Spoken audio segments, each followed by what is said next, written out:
Saya akan memulai dengan sebuah cerita. Ada seorang anak kecil yang namanya anak kecil kan itu banyak aktivitasnya ya. Salah satunya kepingin belajar naik sepeda. Dari tidak bisa naik sepeda roda 2, lalu diajarinlah sama ayahnya untuk mulai mengendarai sepeda roda 2. Awalnya kan masih gak seimbang gitu ya, dia ketika mulai mengayuh masih dipegangin sama bapaknya, dipegang dari belakang, dipegangi pundaknya, sampai akhirnya dia belajar mengayuh, bisa berjalan pelan-pelan, lalu mulai jatuh, mulai gak seimbang, dipegangin lagi sama ayahnya. Pelan tapi pasti sampai akhirnya dia sudah mulai agak stabil gitu ya, mungkin ada pernah ngalami pengalaman kayak gitu, belajar naik sepeda. Lalu akhirnya dia mulai mengayuh lagi agak kencang, tetap diawasi oleh ayahnya, kadang-kadang dilepas, kadang-kadang ya dipegang lagi sadelnya dari belakang. Ketika mulai mau jatuh, lalu kemudian dipegangi. Seperti itu dan selanjutnya. Sampai akhirnya anak kecil ini udah mulai yakin. Sepertinya aku sudah mulai seimbang. Tapi sambil takut-takutan gitu. Tapi dia cuma percaya bahwa bapakku tuh ini ada di belakangku. Dia masih menjagai aku. Aku pasti akan tetap seimbang. Aku merasakan tangan ayahku masih pegang sadel di bagian belakang sepedaku, aku pasti akan tetap bisa mengayuh dengan aman, aku tidak akan jatuh. Tapi tiba-tiba dia kaget, dari samping belakang ayahnya tiba-tiba lari, mendahului dia. Dia kaget, loh jadi selama ini aku mengayuh sepeda, aku sudah seimbang. Ternyata ayahku sudah tidak pegangin aku lagi, dan aku masih bisa mengayuh sepedanya seperti itu. Hanya ayahnya terus berlari kencang, dan anak kecil yang naik sepedanya ini terus mengejar, mengikutinya dari belakang. Dan hari ini saya ingin mengajarkan satu firman Tuhan, judulnya adalah mengikut Yesus menuju kedewasaan. Awalnya waktu mengikut Yesus mungkin kita merasa, aduh gak bisa nih, kayaknya bakal gak seimbang, kayaknya bakal jatuh. Tetapi pelan tapi pasti, Tuhan Yesus yang ngajarin kita kok sewaktu kita mengikut Dia. Tuhan Yesus yang akan berlari terus di depan kita, kita tinggal mengejar aja. Kita akan mengikut Yesus menuju kedewasaan ya. Mari siapkan kebenaran firman Tuhan. Anda bisa buka Alkitab Anda, siapkan catatan Anda juga kalau Anda biasa mencatat. Di dalam surat Ibrani pasal yang kelima ayat 11 dan seterusnya. Ibrani pasal yang kelima dan seterusnya ayat yang ke-11 ya sampai 14. Kita akan belajar di sini mengenai teguran bagi orang Ibrani yang pada waktu itu sudah menjadi pengikut Yesus, yang kurang memahami pribadi Yesus sebagai imam besar agung karena mereka kurang dewasa secara rohani. Nah, ini teguran ini yang penting juga untuk kita pelajari di zaman sekarang. Karena sekalipun orang itu mempelajari kitab suci, bahkan sudah mengakui imannya, percaya kepada Yesus sebagai Tuhan dan Juru Selamat.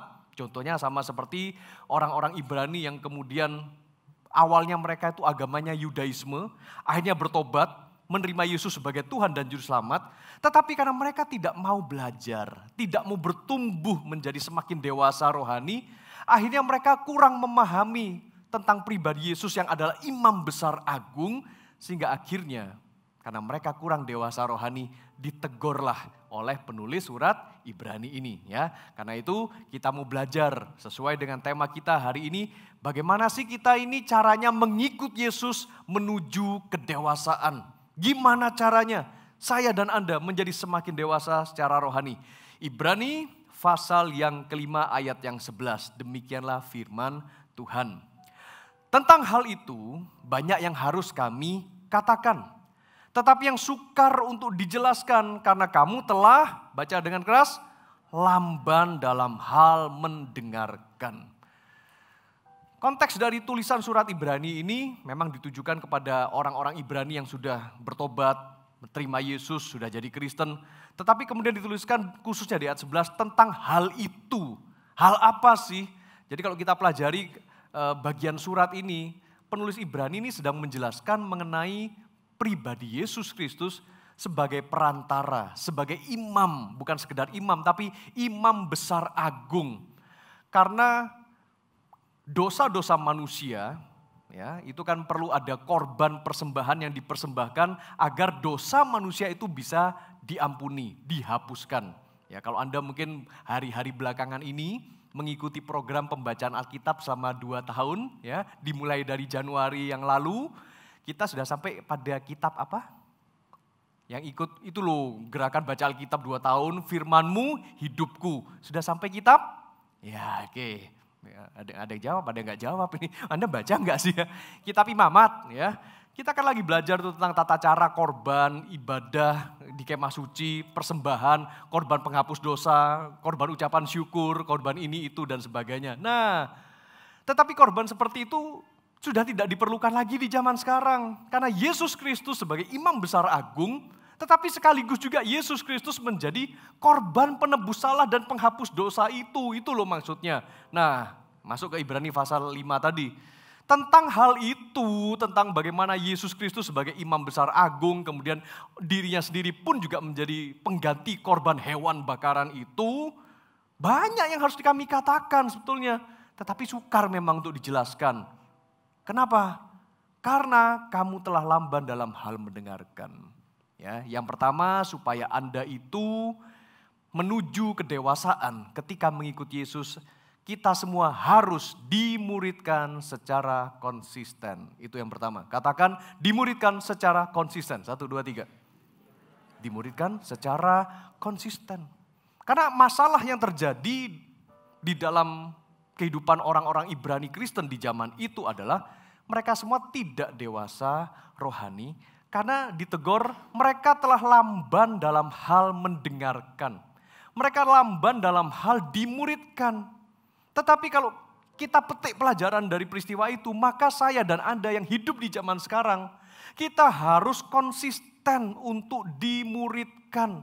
Konsisten untuk mendengarkan firman Tuhan. Konsisten seperti Anda mendengarkan ajaran firman Tuhan lewat khotbah yang saya sampaikan. Ini Anda juga sedang dimuridkan sebetulnya. Konsisten ketika kita tuh juga mendengarkan nasihat dari pemimpin rohani kita. Ya, dan kata dimuridkan atau kata lamban dalam hal mendengarkan ini ada hubungannya dengan dimuridkan ya. Karena kata mendengarkan bahasa Ibraninya itu adalah shema, ya, shema. Dan ada seruan atau statement kata-katanya orang Israel, orang Ibrani yang terkenal pada waktu itu kayak menjadi syahadatnya mereka. Shema Yisrael Adonai Eloheinu Adonai Ehad. Ya. Kok kayak keren banget saya ngomongnya waktu itu ya. Artinya dalam bahasa Indonesia adalah, katakan Shema Yisrael itu adalah dengarlah hai orang Israel. Kata Shema itu dengarlah ya. Adonai Eloheinu Adonai Ehad itu Tuhanlah Allah kita, Tuhan itu Esa. Jadi arti harafiah dari kata Shema itu aja bukan hanya sekedar mendengar, tapi dengarkanlah dan berlakulah sesuai apa yang kamu dengar. Maksudnya begitu. Nah, jadi ketika penulis surat Ibrani ini menyampaikan kepada orang Ibrani Kristen yang gak dewasa pada waktu itu, ini sulit aku ngomong sama kamu. Hal ini bisa dijelaskan tapi memang sukar untuk disampaikan. Karena kamu telah lamban dalam hal shema atau mendengar. Kalau kamu lamban dalam hal mendengar, demikian juga kamu lamban dalam hal melakukan. Jadi prinsipnya orang Israel itu dari kata shema, antara mendengar dan melakukan itu satu paket. Ya, itulah namanya shema. Jadi penting sekali ketika orang penulis Ibrani ini menuliskan, kamu itu telah lamban dalam hal mendengar. Dengan kata lain, kamu juga lamban dalam hal melakukan firman Tuhan. Nah, Bapak Ibu Saudara terkasih, kita semua sebagai jemaat Kristen di zaman sekarang ini, lebih gampang mendengar atau melakukan? Ya. Lebih suka melakukan atau lebih suka mendengarkan? Nah, itu kan. Kebanyakan dari kita manusia pada umumnya, enggak peduli mau suku bangsa manapun, lebih suka mendengar. Memperhatikan aja mungkin. Melakukan, oh ya tunggu dulu gitu kan. Mungkin oh bukan bagian saya. Tetapi secara prinsip firman Tuhan, mendengar dan melakukan shema itu satu paket. Ya, jadi di dalam prinsip kerajaan sorga, begitu kita dengar firman, harusnya langsung dilakukan, ada tindakan. Dengar, lakukan. Dengar, lakukan. Nah, itu namanya shema. Nah, supaya kita semua menjadi orang yang dengar firman, lakukan. Dengar firman, lakukan. Itu harus konsisten di dalam pemuridan. Oke, sampai sejauh ini paham? Bisa ditangkap ya? Kita harus dimuridkan secara konsisten. Supaya kita bisa berlaku sesuai firman yang kita dengarkan. Berlakulah sesuai firman Tuhan yang Anda pelajari. Firman Tuhan yang Anda dengarkan. Iman timbul dari pendengaran. Dan pendengaran akan firman Kristus. Nah setelah itu lanjutannya apa? Lakukanlah, itulah sema. Ya, oke, jadi caranya gimana? Sikap dan kelakuan kita harus dimuridkan. Bukankah di dalam proses pemuritan, kita nih sebagai murid Kristus banyak mendengar, ya kan? Entah itu dengar firman Tuhan, dengar khotbah, dengar pengajaran, dengar nasihat, dengar teguran dari pemimpin rohani kita. Lalu selanjutnya apa? Ya harus dilakukan. Apa yang kita dengarkan jangan cuma, oh iya, oh oke, amin. Enggak cuma gitu aja. Tapi hidup gak berubah, ya sama aja. Tapi setelah kita mendengarkan firman Tuhan, kita renungkan, iya ya. Firman Tuhan mengatakan demikian, maka aku harus berubah. Pemimpin rohani mengatakan supaya aku harus banyak berdoa. Ya, aku harus lakukan, aku akan berdoa. Pemimpin connect group saya mengajarkan supaya saya melayani Tuhan. Saya dengarkan, oh iya ya, bagus sekali itu nasihatnya supaya saya melayani. Gak cuma oh iya udah, tapi gak melayani. Ya. Tapi begitu kita dengar, oke kalau gitu saya akan memutuskan untuk meluangkan waktu melayani. Nah itu namanya sema. Dengar, lakukan. Ya, oke. Nah, karena itu pemuritan. Kalau kita mau konsisten di dalam pemuritan, kita juga mesti paham apa sih pemuritan itu. Ya, pemuritan ini saya kutip dari kata-katanya Edmund Chen, ya, seorang hamba Tuhan yang memang bergerak di dalam bidang pemuritan dan gereja kita pun juga banyak belajar dari beliau. Pemuritan itu adalah proses membawa orang di dalam hubungan yang benar dengan Tuhan, lalu membangun mereka pada kedewasaan penuh dalam Kristus melalui strategi pertumbuhan yang disengaja, sehingga orang yang dimuridkan ini juga bisa memultiplikasi seluruh proses yang pernah dialaminya ini kepada orang lain juga. Oke, pelan-pelan saya jelaskan. Jadi menurut Edmund Chen, pemuritan ini adalah sebuah proses membawa seseorang ya supaya orang yang kita muridkan ini punya hubungan yang benar dengan Tuhan Yesus secara mandiri. Jadi gak dikit-dikit orang yang kita muridkan didoakan terus. Jadi sampai kapanpun dia gak bisa doa sendiri, cuma bisanya didoakan. Ya, bukan seperti itu. Tetapi orang yang kita muridkan lama-kelamaan dia punya kesadaran rohani sendiri. Oh harus berdoa, doa sendiri. Baca Alkitab, punya disiplin baca Alkitab sendiri. Jangan dikit-dikit, udah baca firman Tuhan belum? Oh iya ya sekarang udah sampai kitab apa pasal berapa ya. Lalu diingatkan lagi, hari Minggu jangan lupa datang ke gereja. Oh iya Minggu, saya pikir jadwalnya mancing. Kan gitu. Ya. Tapi begitu dia sudah punya kesadaran sendiri untuk secara mandiri punya kedewasaan penuh membangun hubungan dengan Tuhan. Ya, lalu melalui strategi pertumbuhan yang disengaja, karena pemuritan itu juga harus disengaja.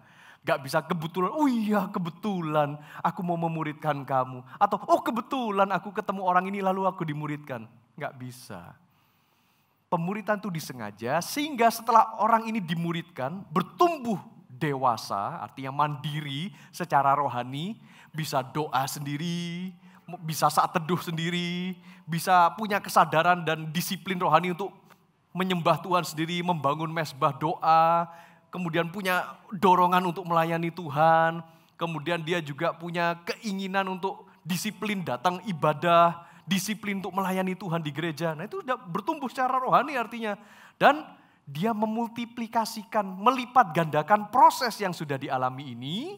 Kan dia pernah dimuridkan nih, akan cari orang lain untuk dimuridkan. Nah itu dia. Harusnya seperti ini loh yang terjadi di gereja kita. Bapak Ibu saya terkasih ya. Jangan sampai kita terlewat di dalam proses pemuritan ini. Loh di mana pastor emang di gereja ini kita jalankan? Ya kita jalankan. Kita jalankan proses pemuritan ini di dalam CG. Singkatan dari Connect Group. Ya, yang sudah mulai mengerti katakan, oh 1, 2, 3. Nah ya kan sudah mulai ngerti kan. Jadi Ketika Anda itu diajak supaya datang CG, Anda dijadwalkan ada tugas di CG, itu semata-mata supaya Anda dimuridkan. Bukan supaya untuk menu-menuin jadwal Anda, bukan supaya, oh lagi nganggur ya, ayo ikut CG. Bukan untuk menu-menuhi jadwal nganggur Anda, bukan. Ya, saya tanya deh sekarang. Ya, kita latihan dulu ya, kita latihan gerakkan tangan sebentar, kita lemeskan. Karena tadi agak kaku tadi ya. Ada yang punya tangan tapi lupa kalau dia mau diangkat tuh gak bisa. Ya, oke. Siapa yang di sini punya tangan? Angkat tangan, silakan. Oh, nah ini kalau kelihatan sudah punya tangan semua ya. Oke, turunkan ya. Siapa yang sudah bergabung di dalam Connect Group? Angkat tangan. Oh, puji Tuhan, lu sebagian besar lu sudah luar biasa. Ada yang belum angkat tangan, coba dilihatin. Nah, yang belum angkat tangan tuh ditepuk dengan halus saja. Ya, setelah ini ikutlah CG ya, gabung ya sama saya ya. Oke, kasih tepuk tangan buat Anda sendiri yang sudah gabung dalam CG. Buat Anda yang sudah tergabung dalam CG, selamat. Berarti Anda itu sedang secara konsisten dimuridkan. Anda sedang masuk di dalam fase menuju kedewasaan ya. Oke, lanjut ya. Yang kedua, bagaimana sih kita menuju kedewasaan ketika kita mengikut Yesus? Lanjutkan pembacaan ayatnya dari Ibrani pasal 5 ayat yang ke-12 sampai 13 ya. Demikian firman Tuhan. Sebab sekalipun kamu ditinjau dari sudut waktu, sudah seharusnya menjadi pengajar. Kamu masih perlu lagi diajarkan asas-asas pokok dari penyataan Allah. Dan kamu masih memerlukan susu, bukan makanan keras. 13. Sebab barang siapa masih memerlukan susu, ia tidak memahami ajaran tentang kebenaran. Sebab ia adalah anak kecil. Sekali lagi konteksnya ayat 12 dan 13 ini adalah secara spiritual ya, secara rohani. Jadi ketika di sini disinggung mengenai perlu gizi, perlu susu, ini bukan susu jasmani begitu loh ya. Loh pastor, saya masih perlu minum susu, apalagi usia saya semakin bertambah nih susu kalsium, saya perlu loh asupan. Masa saya dipikir anak kecil? Nah ya. Ini maksudnya orang yang masih belum dewasa secara rohani, ya, kan tidak bisa makan makanan keras. Ya, contohlah waktu saya dan Anda, kita semua masih bayi, langsung disuapi nasi atau daging gitu? Ya enggak loh ya. Yang kita konsumsi adalah susu. Nah, tetapi alangkah disayangkannya, kayak kita semua yang rata-rata usia sudah dewasa seperti ini ya. Sepanjang hari, setiap hari bahkan tidak makan nasi, tidak makan sayur, tidak makan daging, tidak makan protein. Setiap hari deh Anda minum susu terus. Ya. Kuat?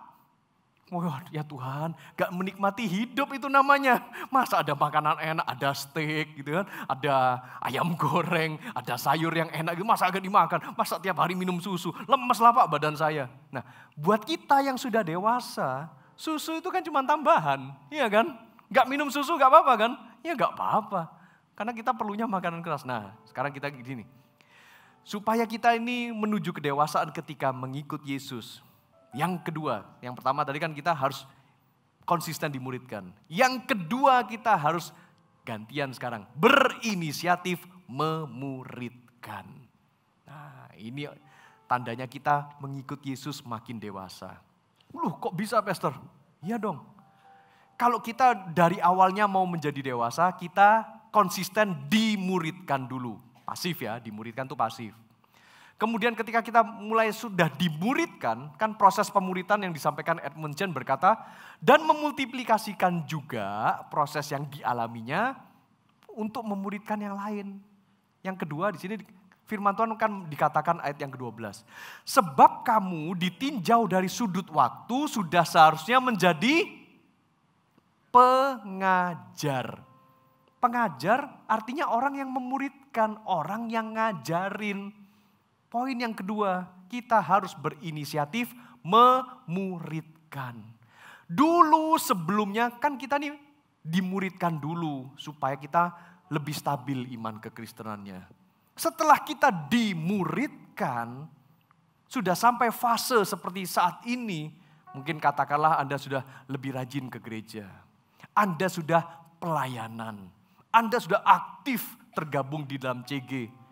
Ubah pola pikirnya, bukan lagi kita yang dilayani, bukan kita lagi yang diajari, Tetapi sekarang kita ambil peranan. Giliranku sekarang. Aku yang ngajarin, aku yang memuridkan. Ya.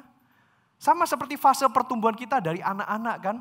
Waktu kita masih kecil, oleh orang tua kita diajari. Diajari apa? Banyak kan. Diajari berdiri, diajari berjalan, diajari naik sepeda seperti yang tadi saya ceritakan. Diajari baca, tulis, hitung-hitungan. Kan semuanya serba diajari.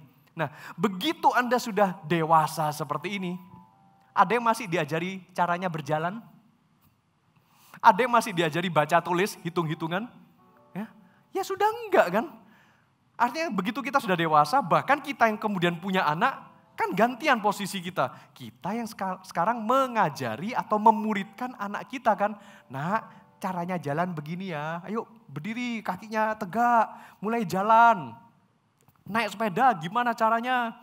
Ayo kemudian baca, tulis, hitung-hitungan gimana? Gantian kan peran kita. Ketika kita sudah sampai pada posisi kita yang ngajarin, itu artinya kita terus bertumbuh makin dewasa. Itulah yang juga terjadi di dalam connect group kita, Bapak Ibu Saudara. Ya, coba lihat nih, buka handphone Anda. Ya, Anda sambil nyatat handphone, pastikan Anda benar-benar mencatat ya, jangan sampai ya bukanya medsos, bukanya apa kayak gitu foto, ya Anda nge-like siapa gitu. Kalau Anda menyatat firman Tuhan, puji Tuhan. Tapi kalau pas lagi Anda pegang handphone, buka juga ada aplikasi yang namanya MyGMS, aplikasi gereja kita. Ya, setiap hari ya Anda buka aplikasi ini, di situ ada jadwal membaca Alkitab 2 tahun itu seperti apa, hari ini sampai ke kitab apa, pasal berapa, begitu ya. Oke, saya nggak bahas yang itu. Tapi coba Anda pernah lihat menu yang strip 3 di sudut kiri atas ya. Kalau Anda klik di situ, ada nanti salah satu menunya namanya My Connect Group. Nah, di sini kita akan tahu bahwa gereja Mawar Syaron ini ternyata sangat serius soal pemuritan. Dan pemuritan, baik kita ini dimuridkan dan memuridkan, terjadinya juga di dalam connect group. Sesuai dengan definisi connect group itu apa sih? Ya, oke. Coba kita baca sama-sama ya. Supaya kita semua kan udah sebagian besar sudah ikut connect group ya. Kita harus tahu connect group itu sebetulnya apa.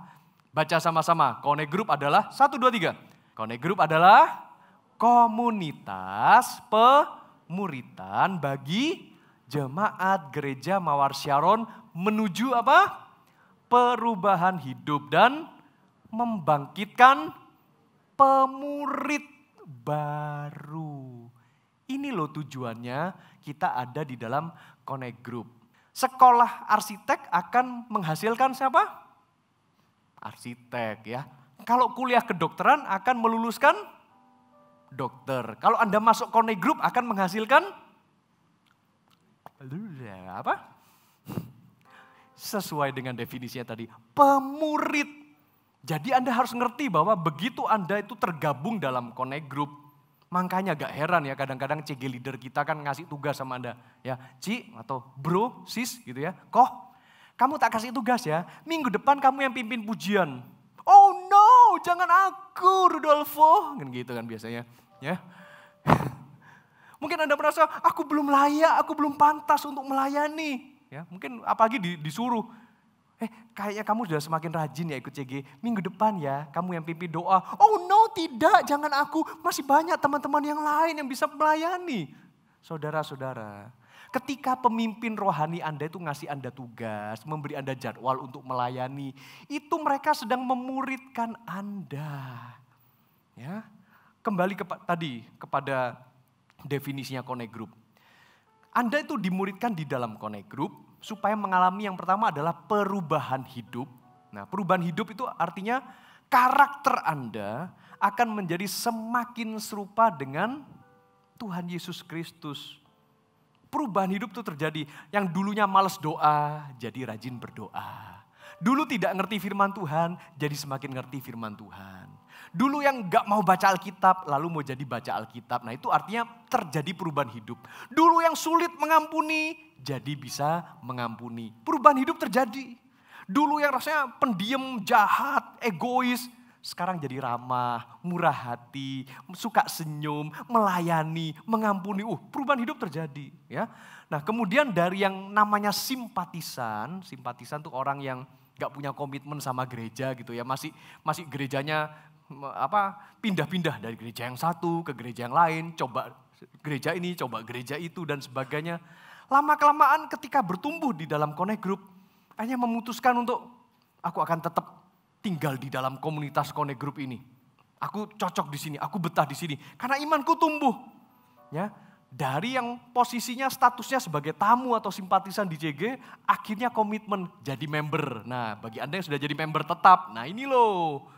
Ketika Anda sedang dimuridkan, sebetulnya Anda tuh sedang dipersiapkan menjadi pemurid. Sesuai dengan definisinya connect group ini. Supaya terjadi perubahan hidup dan memunculkan atau membangkitkan pemurid baru. Pemurid itu profesi apa sih pastor? Gitu ya. Sesuai amanat agung ya.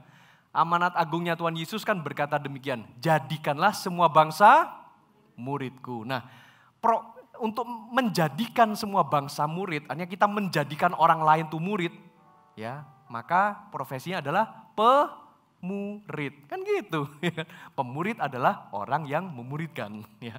Nah, pemurid di gereja Mawar Sharon atau di dalam connect group kita ini, posisinya adalah dari sponsor. Nah, ketika Anda sudah mulai aktif di dalam CG kan sudah jadi member nih, Anda akan dipromosikan jadi calon sponsor. Nah, setelah Anda dilatih, dimuridkan, jadi calon sponsor ini komitmen Anda.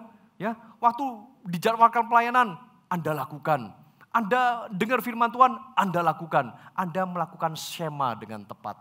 Ya, Anda dijadwal, Anda kerjakan. Makin bagus.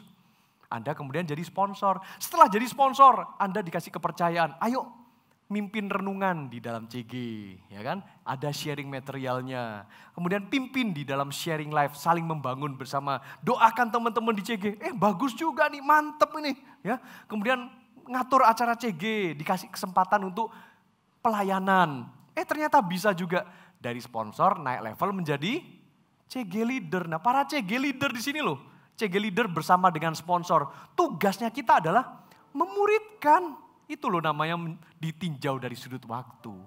Sudah harusnya kita nih jadi pengajar semua, jadi pemurid semua. Anda semua ini udah berapa tahun sih jadi orang Kristen? Sudah berapa belas tahun atau bahkan sudah berapa puluh tahun jadi jemaat gereja Mawar Sharon? Ditinjau dari sudut waktu, firman Tuhan katakan, sudah seharusnya engkau jadi pengajar. Ajarin teman kita, ajarin sesama jemaat untuk mereka jadi pemimpin rohani. Ajari mereka menjadi pelayan Tuhan. Ajari mereka menjadi pendoa. Ajari mereka supaya jadi konselor misalkan. Ajari mereka untuk pelayanan bidang apapun lah yang tersedia di gereja Mawar Sharon ini. Karena kadang-kadang kan saya jarang ya kunjungan ke kampus Siwalan Kerto ini ya. Misalkan kalau pas saya ketemu dengan Anda, shalom Pak, Anda sudah berapa lama gabung di gereja ini? Saya baru berapa bulan pastor. Ya, sekarang sebagai apa? Saya masih jemaat biasa. Ya, saya masih maklum, kalian baru berapa bulan kan?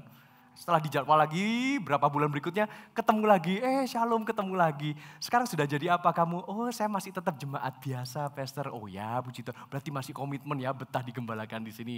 Ya, saya kan nggak selalu tiap minggu saya datang di sini kan. Berapa bulan lagi ketemu lagi. Shalom, kamu makin bertumbuh ya di gereja ini. Harusnya kamu sudah jadi asyir ya sekarang. Bukan, saya masih tetap rutin datang ibadah minggu. Tak pikir-pikir ini kenapa ya. Akhirnya sampailah tahun berikutnya saya datang lagi. Pasti nih orang ini sudah dipakai Tuhan luar biasa. Minimal kayak jadi worship leader gitu. Begitu ketemu lagi, shalom. Sekarang udah pelayanan apa? Masih jemaat biasa-biasa saja gitu ya. Berapa bulan lagi saya datang, saya salamin, sudah pelayanan apa bro gitu kan. Saya sekarang pelayanannya bagian penghangat. Puji Tuhan sudah punya ministry, menghangatkan kursi gereja. Gitu maksudnya. Enggak pelayanan apa-apa, lu sudah ditinjau dari sudut waktu lu. Berbelas-belas tahun, bahkan berpuluh-puluh tahun. Saya mengetuk pintu hati Anda, duk, Bok ya sadaro. Mau berapa lama Anda jadi orang Kristen dan cuma menjadi orang yang sekedar datang ibadah saja, tapi tidak sema. Anda tidak dengar dan lakukan. Hanya cuma jadi pendengar saja, tidak mau menjadi pelaku. Mari Bapak Ibu Saudara terkasih, saya mengajak Anda semua. Setelah kita konsisten dimuridkan, mari beralih pada fase berikutnya. Tugas untuk memuridkan itu adalah tugas kita bersama. Bukan cuma tugasnya Pastor Anthony saja. Bukan cuma tugasnya sebagian dari tim leader di gereja ini saja. Bukan cuma tugasnya coach dan CGL saja. Semua dari kita harus terlibat di dalam tugas yang mulia ini untuk memuridkan. Oke. Yang ketiga, ya, bagaimana kita menuju kedewasaan ketika kita mengikuti Yesus. Tadi yang pertama kita belajar dimuridkan secara konsisten. Yang kedua kita berinisiatif memuridkan.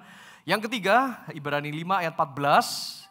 Tetapi makanan keras adalah untuk orang-orang dewasa yang karena mempunyai panca indera yang terlatih untuk membedakan yang baik daripada yang jahat. Yang ketiga, orang yang menuju kedewasaan ketika mengikuti Yesus itu melatih kepekaan. Kepekaan itu dilatih. Ya. Ibaratnya kalau kita sebagai orang dewasa kan kita punya refleks. Refleks kita terbentuk dari kepekaan. Contohnya aja lah ketika berkendara nyetir mobil. Kita akan punya kepekaan, kira-kira ini akan ada kendaraan yang nyalip kita dari belakang, sebelah kiri atau sebelah kanan.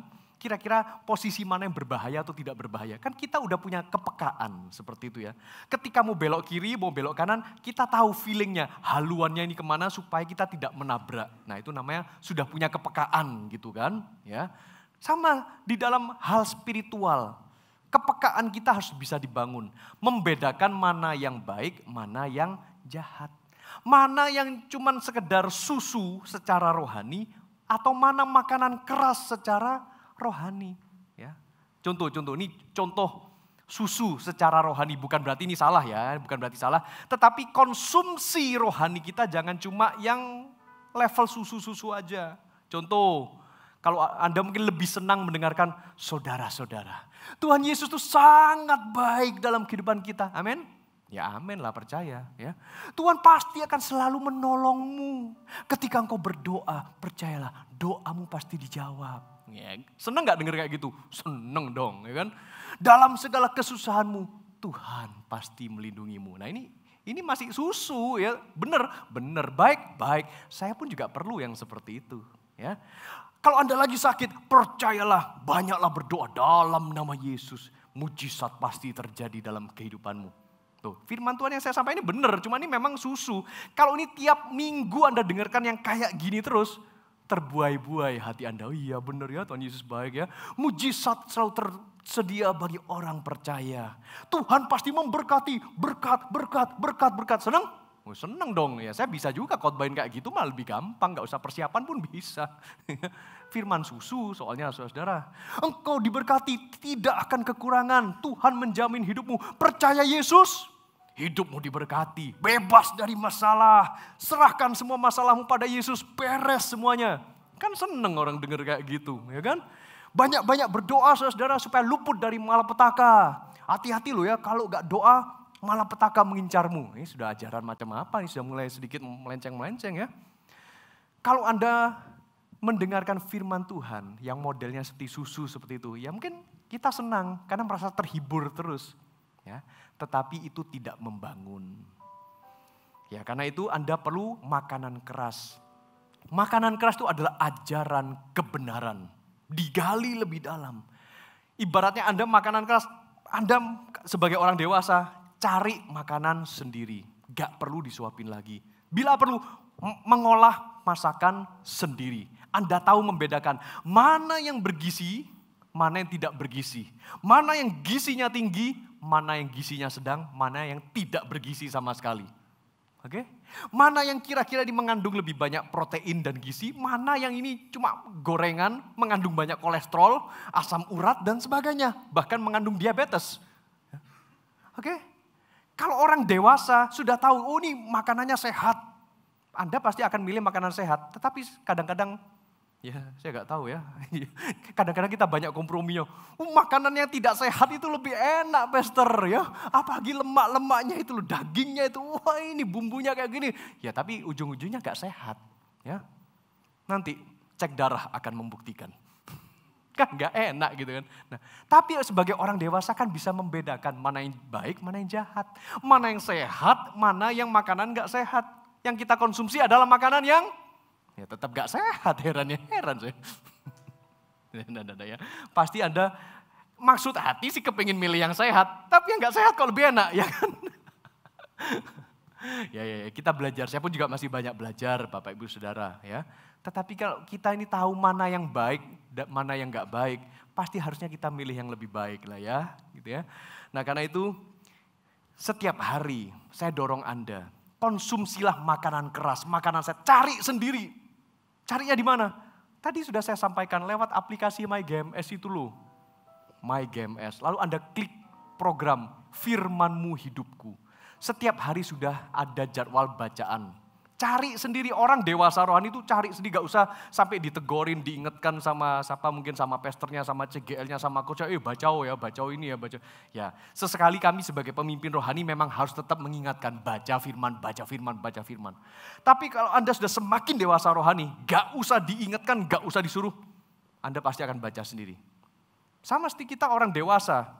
Gak usah diingatkan untuk makan, pasti cari makan sendiri. Gak nemu makanan, pasti masak sendiri. Belanja ke pasar sendiri, cari daging, cari sayur, masak sendiri. Iya kan? Kan udah dewasa.